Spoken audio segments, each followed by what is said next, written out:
Hi అందరికీ. పల్లెటూరు స్టైల్లో చేపల పులుసు ఎలా చేసుకోవాలో పాతకాలం నాటి అమ్మమ్మలు ఉండే చేపల పులుసు చేసి చూపిస్తానండి. ముందుగా చేపలను ముందు క్లీన్ చేసుకోవాలి.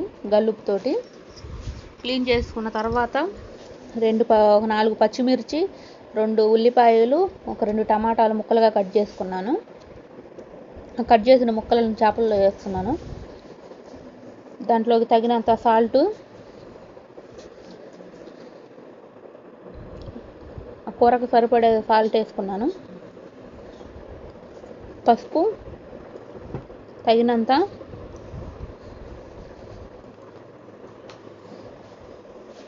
కారం కూడా వేసుకున్నాను తగినంత.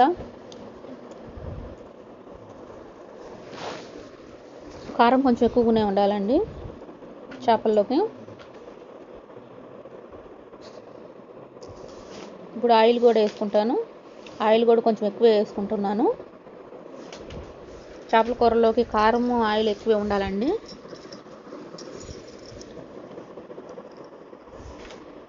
అది బాగా ముక్కలకు పట్టేలాగా కలుపుకుందాం. ఆ పసుపు, ఉప్పు, కారం ఆ ముక్కలకు బాగా పట్టేలాగా కలుపుకుందామండి.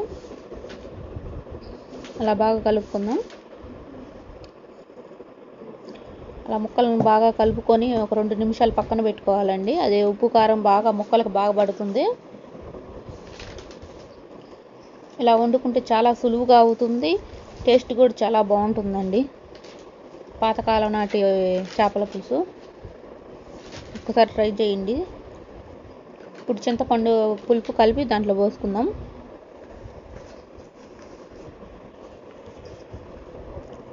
చింతపండు పులుసు చిక్కగా కలిపి పోసుకోవాలండి. ఆ చేప ముక్క మునిగే వరకు పోసుకోవాలి.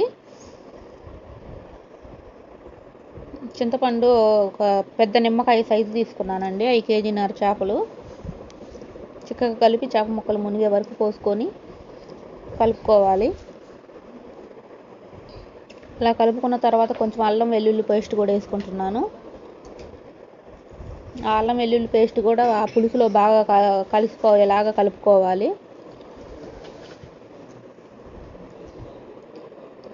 అలా కలుపుకొని స్టవ్ వెలిగించి పొయ్యి మీద పెట్టుకుందామండి.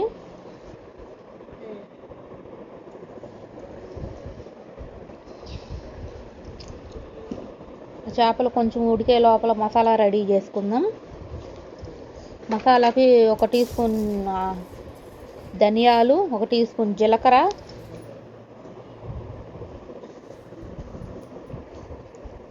వేసుకొని ద్వారగా వేయించుకోవాలండి.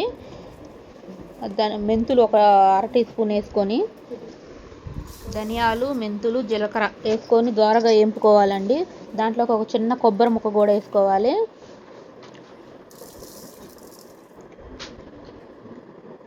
చిన్న కొబ్బరి ముక్క, చున్ని ఉల్లిపాయ వేసుకొని, చిన్న ఉల్లిపాయ వేసుకొని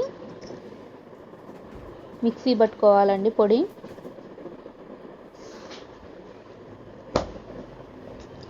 మిక్సీ పట్టుకొని పొడి పక్కన పెట్టుకుందాం.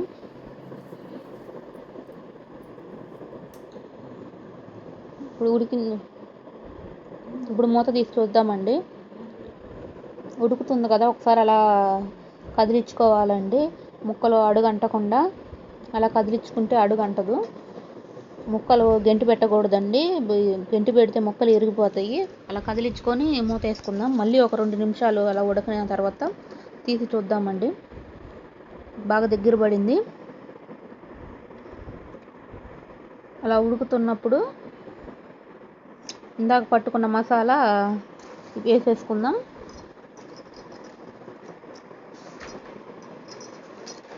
మసాలా వేసినాక ఒకసారి కదుపుకుందామండి. కదిలించుకుందాం. అలా మసి బట్టతో అలా తిప్పుకోవాలి. కూర మొత్తం పూర్తయ్యే వరకు గెంటి పెట్టకూడదండి అసలు. 5 నిమిషాలు సిమ్లో పెట్టుకుందాం. ఆ పులుసు అనేది చిక్కబడిద్ది. ఇప్పుడు తీసి చూద్దామండి. పులుసు చూడండి ఎలా చిక్కబడిందో. ఇప్పుడు కొత్తిమీర వేసుకుందాం. కొత్తిమీర వేసుకొని ఒక 2 నిమిషాలు మగ్గనిద్దాం.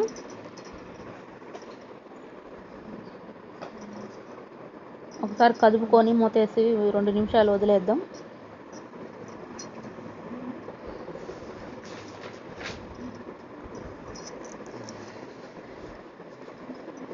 చూడండి ఎలా ఉందో. అలా పులుసు చిక్కగా వచ్చే వరకు ఉంచుకోవాలి. పులుసు చూడండి ఎంత చిక్కగా ఉందో. వేడివేడి అన్నంలో వేసుకొని తింటే అసలు ఎక్సలెంట్ ఉంటుందండి. చాలా సింపుల్గా త్వరగా అయిపోతుంది. చాలా సులువుగా ఉంటుంది. టేస్ట్ కూడా చాలా బాగుంటుందండి.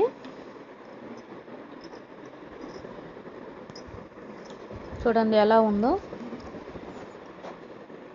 చూస్తుంటేనే ఆకలిస్తుంది కదా. చూడండి ఎలా ఉందో. చాలా బాగుంటుందండి. ఒకసారి ట్రై చేసి చూడండి. చాలా అంటే చాలా బాగుంటుంది.